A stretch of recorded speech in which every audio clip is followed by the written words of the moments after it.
you must lose something to gain more. Ang question doon, ready ka na ba talaga? Kung maliit lang bagay para sa kanya, pero pa sa akin, malaki na yun. Bakit hindi natin harawin to ngayon? Pinagsama-sama natin yung lakas ng bawat isa dito.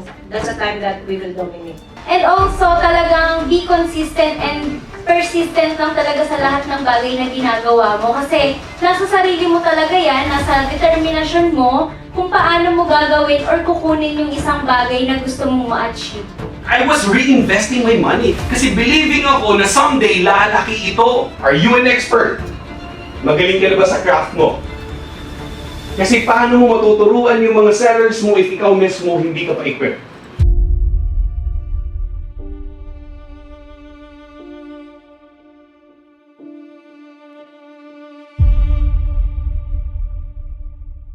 So, sa akin, ang nafe-feel ko today sa first day ng summit, no? So, una, blessed ako. So, napaka-blessed namin na isa ako sa naging miyembro ng Unstoppable, which is hindi lahat ng kumpanya is nagkakaroon ng ganitong summit or assembly, no? So, right now is sobrang daming learnings na pumapasok and reminders na nabibigay sa lahat ng miyembro. Yun nga, gawin natin kung ano yung tinuturo kasi hindi naman tayo tuturuan ng mga mentors natin na mali.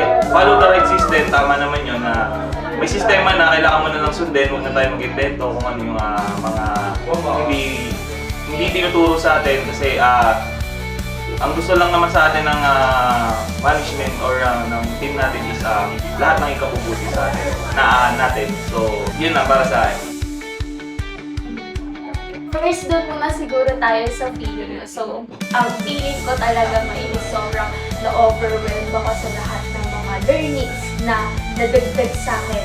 Actually, alam naman na talaga yon at ginagawa naman na. Kaso hindi lang alam kung paano siya susunod-sunodin. Kaya sobrang excited ako and overwhelmed ngayong araw na to. And after this summit, siguro masasabi ko talaga na ang gagawin ko is gagawin ko na yung right system na tinuro ngayong araw. Kasi kung hindi ko to gagawin, walang mangyayari sa future ko. Yun lang.